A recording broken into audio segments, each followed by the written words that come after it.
Hello viewers, welcome to our program. Today we have the pleasure to welcome Dr. Rukmani Gounder, Associate Professor of Economics, Messey University, New Zealand. Welcome, Dr. Rukmani. Thank you very much for having me in your program. You're most welcome. So today we will be talking about the role of foreign aid for development. So can you tell us a bit what is foreign aid and how does it help in the development? Okay, let me start by talking to you what is foreign aid. Now, foreign aid is the flow of funds from developed country to the developing countries to assist those developing nations in their economic development, in their social development, and various other programs that most of these developing countries need. Now, foreign aid basically actually started in the post-World War II period, particularly at the end of the Second World War in 1945, when the developing country or the developed nations, particularly at that particular time in Europe, after the war-torn economies, after the German sort of attack in most of these neighboring nations. So then foreign aid was allocated to the war-torn economies so that they could develop their infrastructure or whatever they were sort of destroyed at that particular time. So the success of having those programs assist those nations come up to rebuild their war-torn economies, the organization was basically then formed, Organization for Economic Cooperation and Development, and the Development Assistance Committee within that particular committee was set up to do a similar kind of flow of foreign aid from the developed countries to the developing countries to assist in their development program. So that's how basically foreign aid started. So when the foreign aid actually started in terms of the flow to the developing countries, there were two key criteria that were set up to make sure that the developing countries could benefit. And the main reason for that was, the first criteria was that the foreign aid would go to developing countries for the development processes and for the welfare of the nation. So that was point number one. And the second point was also that aid would also be given to these developing countries in a grant form. And of that grant form, at least if it was also given in the loan form, then it would be very concessional in nature. So keeping the two key criteria in terms of the welfare of the people, development of economic and social development of the nations, and also the foreign aid in terms of the concessional grant form and the loan form, so that developing countries could benefit. So these were the two key aspects that foreign aid started to develop, so that the welfare of the people in those developing countries could improve, and basically more so in from the 1950s onwards. And the first one started off with the Colombo Plan. And this was through the Commonwealth group of nations, and basically United Kingdom rather, sorry, not United States at the time, but United Kingdom with Australia, New Zealand, and all these Commonwealth nations, they met in Colombo. And Colombo, that's in Sri Lanka, when the treaty was signed of how the Commonwealth countries would be assisted. So India, Sri Lanka, Bangladesh, Pakistan at that particular time, these were the nations that started to receive aid, and also a lot of aid to the African nations, where basically Britain had colonized some of these nations. So that's how the aid has started to flow through the Colombo Plan. Then of course the OECD, the Organization for Economic Cooperation and Development, where the headquarters now is in Paris, they now overlook for the flow of foreign aid to these countries. And from that period to now, sort of aid started with something like 10 billion onwards to now sort of 70 billion per year that foreign aid flows from developed countries to developing countries under the OECD. Right. But then when you're talking about aids, what kind of aids are we talking about? I mean, what kind of forms do this aid come into? Okay, there are various forms of foreign aid flows. One is bilateral aid. Bilateral aid means that it goes from a developed country donor to the developing countries' government. So it's a government to government flow. So say the United States or United Kingdom government will give foreign aid to Mauritius, to Fiji, to African nations, and to Asian countries, India and Bangladesh or China. Not China. China used to receive quite a bit of aid, but not so much now. But you can see that there are whole flows of Indonesia, Malaysia, all the island nations in the South Pacific. So you'll see that the aid was given from the government to government. So that is the bilateral aid. Then the other form of aid is multilateral aid. So multilateral aid is also given in terms under the banner of multilateral institutions, and this is like the World Bank, the International Monetary Fund, IMF, Asian Development Bank, African. So these were like the aid with big organizations of multilateral institutions that aid used to be given from these nations to the developing countries. But there's a difference in the flow of aid again. When you look at the bilateral aid is actually can be given in total grant form. So when there is enough grant form, then aid is not sort of returned or sort of you don't have to pay back that sort of. So it's in total grant form, 100% grant form. So if Mauritius receives aid from say a major donor, say United Kingdom, so then if it is in grant form, then Mauritius does not have to return any of that aid back to that. But if it is in a loan form, then certain percentage of the loan has to be paid off. That's right. But it is in a concessional form and over a period of time. Okay. So that's the sort of thing. But multilateral aid from the World Bank or from the IMF or Asian Development Bank can be given in the loan form, but that's also in concessional in nature. So they repay but at a very lower rate, not at a commercial bank rate. So those are the two major forms of aid that is being given by the developed countries under the banner of OECD to the developing nations. And aid also is given in terms of the developing country status, in terms of the less developed country and the least developed country. Now the least developed country are the poorest of the poor. So those are the sort of things that aid is given to. Now when we're talking about aiding, helping those countries, we're talking about countries which are really in need. That's right. Right. Now how do you go about in helping? I mean, is there any particular trigger? I mean, do you wait for something to happen to that particular country, or is it something that is an ongoing process? No, you know, that's a good question. It is actually not so much of an sort of anything to trigger. Okay. If it's a bilateral aid, and you know that the developing countries are poor, so they need certain amount of funds for their infrastructure development, or for their health program, or for their education program, or economic infrastructure, or social infrastructure.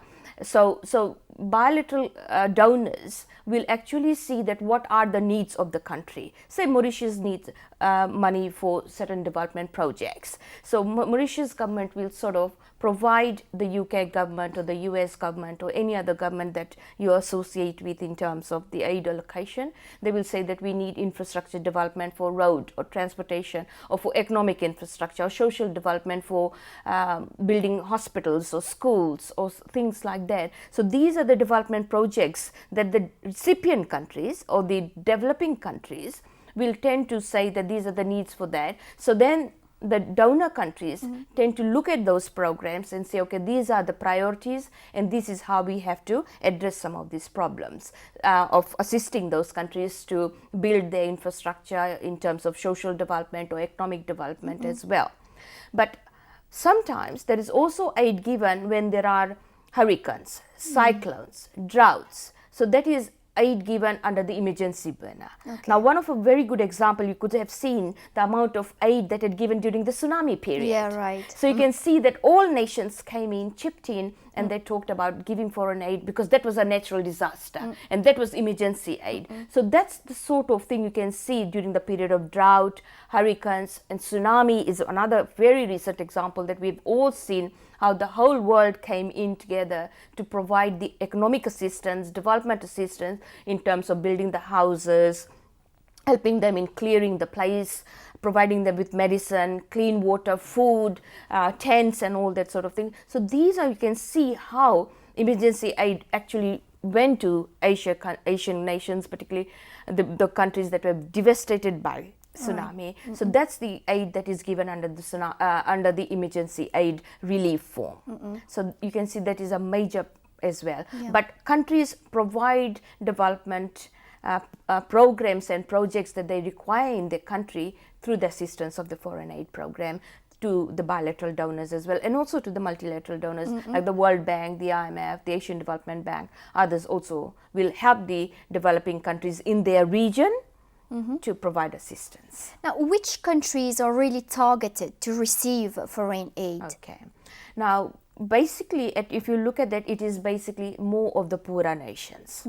But aid is also given to, India used to receive a lot of aid, but now India has reached a certain level of development status where they say that they do not require that level of assistance at all, particularly in terms of foreign aid. So now they do not receive it. But if you look at countries like Africa, sub-Saharan African countries, now they are in dire state of. So we are really talking about very poor countries. But then aid also goes to Israel. Okay. Now, Israel is also a high-income country in certain ways, but you can see that the bilateral donors have certain association, the links or the relationship with those countries. So aid goes to them as well. But aid also goes to some of the Latin American countries. Aid goes to the Caribbean nations. Aid goes to the Asian nations, Southeast Asian countries, East Asian countries. It goes to the South Pacific Island nations like Fiji, Samoa, Tonga. And Fiji, particularly Tonga, Samoa, Vanuatu, Solomon Islands, these are some of the small island nations that receive the bulk of the, very high per capita aid as well, because whatever the amount of aid they get, in terms of per capita, because their population is so low, they get up to sometimes $200 to $300 US per person per year. So you can see the smaller islands that tend to get a higher level of aid in terms of per capita, but their bulk of aid might be a little smaller. Right. But if you look at African nations, now if you look at those nations, the population is very large. So you'll see that sometimes their per capita aid might not be $2, or sometimes it might be less than $1 per person. But they might be getting bulk of the aid in terms of 200 million, 500 million, or even $1 billion by country.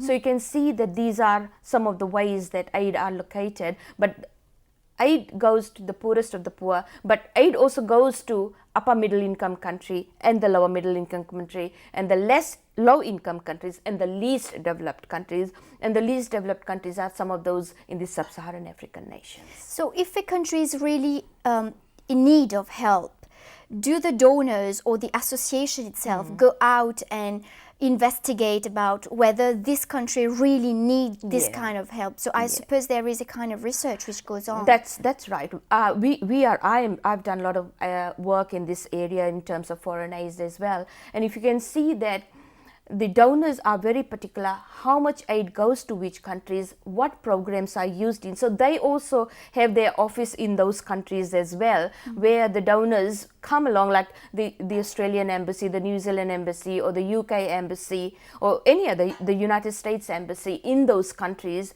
They work with the government officials in those countries. They look at the programs that are needed. They go out in the field work and see where the school is needed, where the roads are needed, where the a water system is needed, where the taps should be going to, where are the electricity should be there, which nations need hospitals, which regions of the country need hospitals. So yes, they do go out, they assess all that sort of thing along with the recipient, the countries, the developing countries, and they see that how aid should be given to those nations. And according to the projects, they work because they monitor aid throughout the process of the particular project as well. So aid is given along with that sort of thing as well, till the start of the project to the completion of the project. Then after that, they also monitor how the school has been built, has been functioning along as well. How the help has been implemented. How it has been implemented.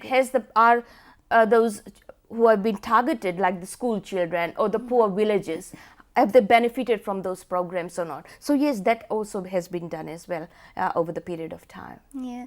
So now when we are talking about donors, who are we really talking about? Okay.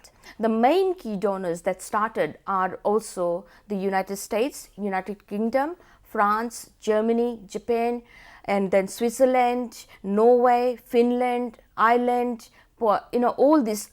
They are the members of the OECD groups of nations, which is the Organization for Economic Cooperation and Development. Australia, New Zealand, all of them, these are the high income countries, which are the countries which we say are developed nations. So at the moment, like there's something like 26 nations or 28 nations that are the members of the OECD, and these are the nations that provide aid through the OECD to the developing countries. But I can also at the same time say New Zealand, Australia would also link their aid from their personal government to government transfer through that as well. But they are all recorded under the OECD.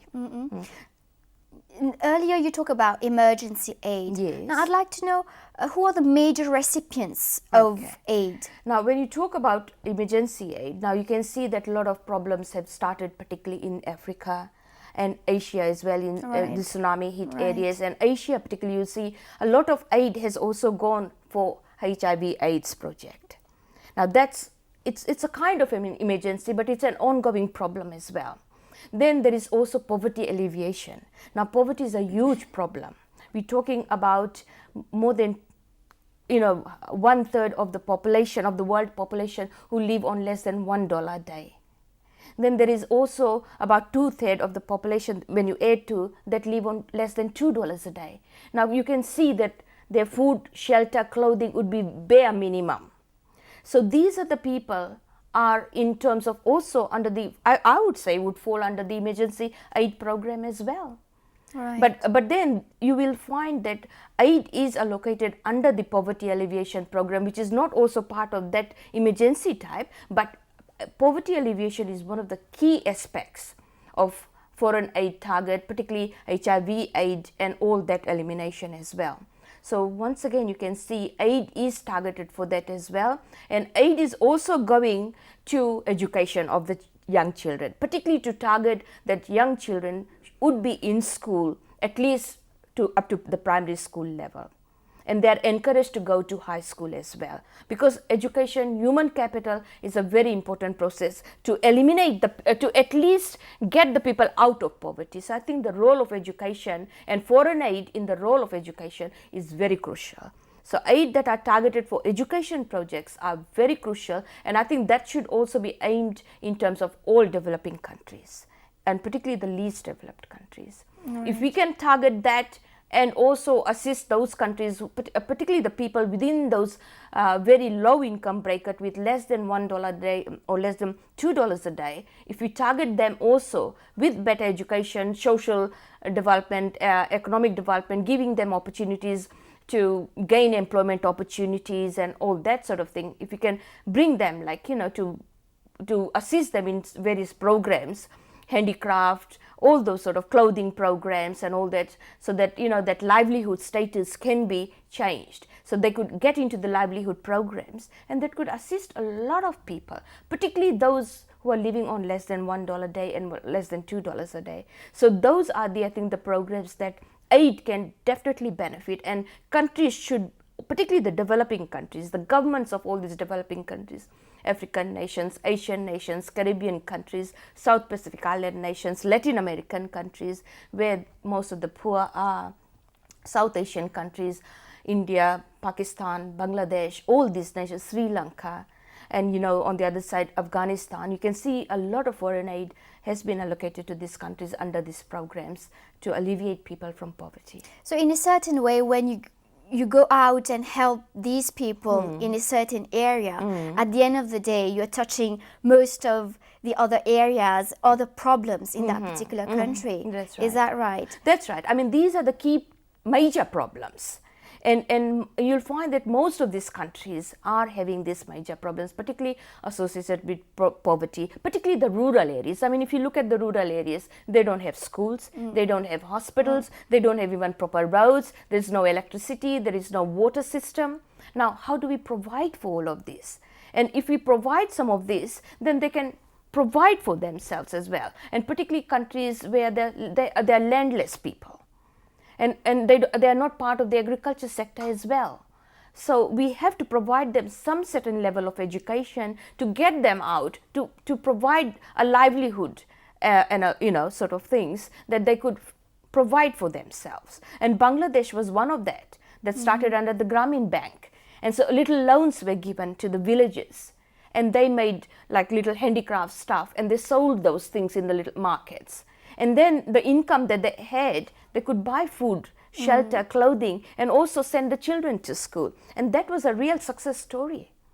Can you tell us a bit more about the benefits of those less developed countries, the benefits they have received from aid? Well, the benefits will depend on country by country. Also how the government is able to allocate resources. We don't want those scarce resources, particularly foreign aid that comes into the country. That's the income that should be allocated for the projects that are targeted. It should not be siphoned off for something else. So that corruption issue should be very careful. The governments that receive aid should not be misusing that aid. Definitely. Even though the aid is tied to that particular project, sometimes certain parts of it can be used for elsewhere. So I think these are some of the things that governments should be very careful, and the donors should also monitor those programs for the aid that is given.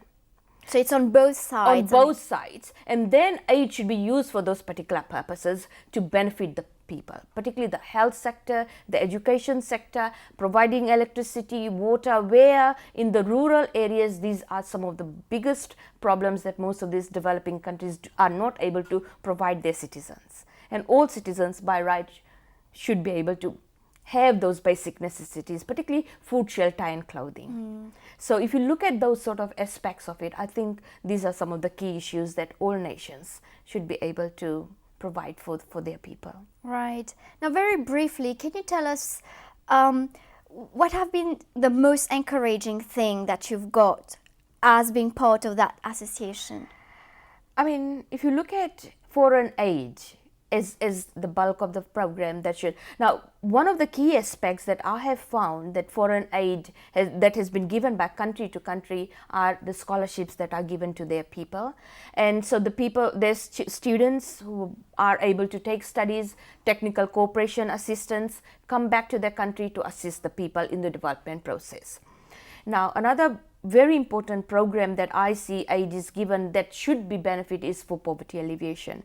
Now, if you look at say 10 years ago or 15 years ago, almost you could say that 2/3 of the world population, particularly in the African nations, South Asian countries, Latin American countries, Caribbean nations, were living in poverty. Now, if you see most of these developing nations now, you'll find that poverty levels are declining. Yes. So countries, if they are able to do that, then the problems will be solved quite well. But the use of the aid ultimately should be for the benefit of the people. Definitely. Particularly those in who are in the lowest income strata, and they are very poor. Wow. Well, that's a very good note of encouragement that you've been getting. So on this note, dear viewers, we have reached the end of our program. We wish Dr. Rukmanie the very best, and wish that you continue on this good trend. And till next time, it's goodbye from us.